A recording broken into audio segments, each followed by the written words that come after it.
Hello gems, my name is Bushnell. If you're new to my channel, welcome. I hope you stay long enough to subscribe, and if you're already part of the tribe, welcome back.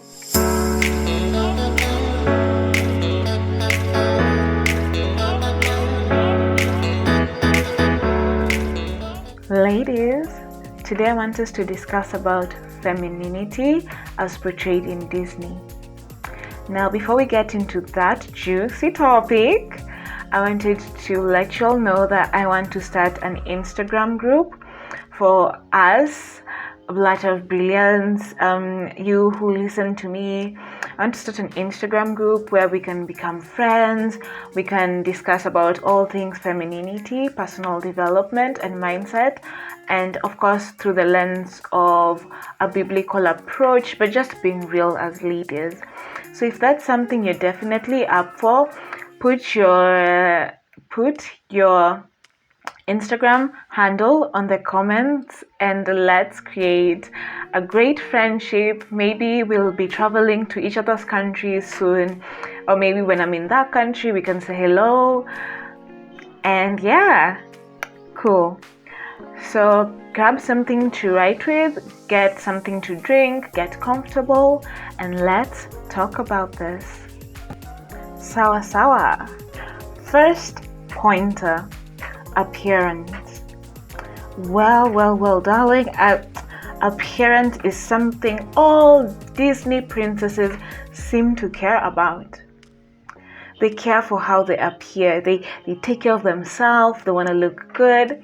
If you watch Cinderella too, then you'll see how Cinderella takes care of the stepsister, gives her a makeover because her appearance is something really important so that the baker can notice her.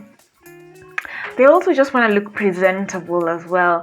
Presentable before others, before they go to the ball and dance. They want to look presentable.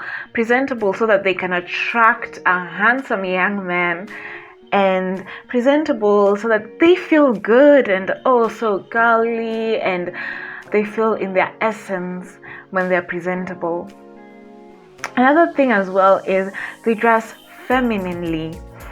We see them in dresses, we see them in corsets, the colors of their hair.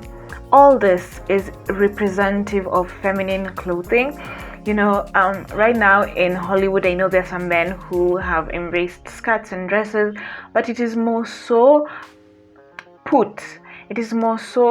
seen as something feminine. Number 2 is adventurous. They explore new things. They try different things. They change the normal, So avoid and redefine the norm. You don't have to follow the steps that people have followed.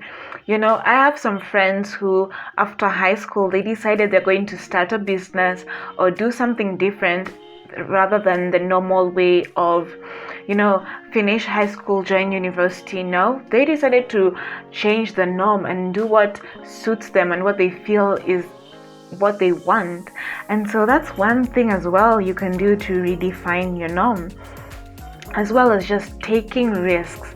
The world and life is gonna be favorable for those who are willing to take the risks and go for their dream life. Okay, your happily ever after is waiting for you behind your fear. Past that fear is your happily ever after. Number 3, kind, soft, and nurturing. Those are 3 attributes of the divine feminine. And this is seen mostly with their relationship with nature. You can see they love to sing with the animals.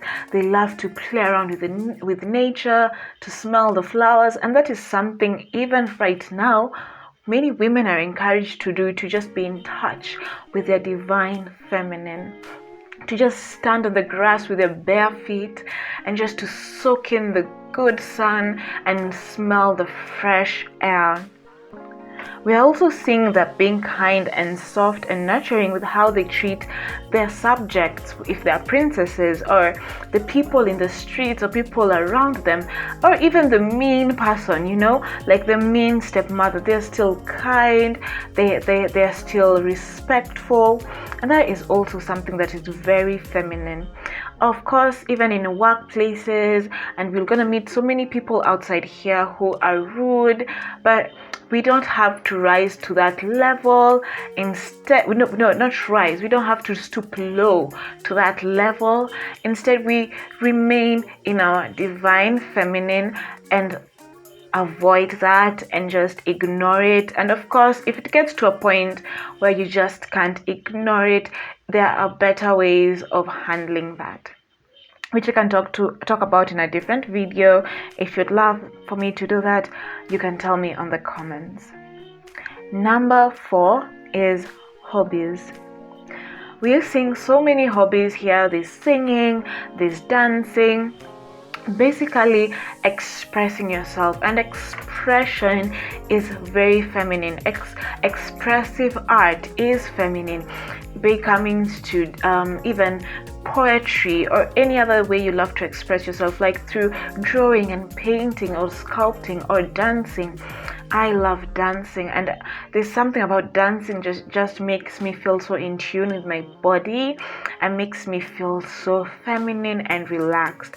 So adapt a hobby. Yours can probably be traveling or collecting some beautiful collectibles, or baking, or whatever it is that you feel you need to express yourself with, photography or whatever. A feminine woman always has hobbies. The final one, which is very interesting, is they value marriage. Now, we see this in the form of Prince Charming. The Disney princesses and the Disney movies have been able to create the Prince Charming idea, that your prince is there, who's amazing and wonderful and has all those attributes. And I believe that we as feminine women have to have standards of our Prince Charming. It's different for every woman, but what I'd say is write down the attributes you want your man to have. For example, if you want a masculine man, write it down. All those other things as well. Tall, maybe you want dark, or you want this, earning 6 figures, write them down. And then you can divide some of your non-negotiable and some of the things you're willing to negotiate on when it comes to that. You can find more about this topic in depth, about sex, love, and dating, in my 3-part Girl Talk series. I'll put the link down below. Also, we see in this perspective of valuing marriages, they create space that is suitable for not only them, but for generations to come. So they make sure that they defeat the bad people, they make sure they fight battles, they make sure they work hard, they make sure they move to a space that is beautiful and nice and calm for them. And that is one other way of valuing marriage. Okay, ladies, that is it from me. Let me know if you loved this. Share, subscribe, and comment. Till next time, bye.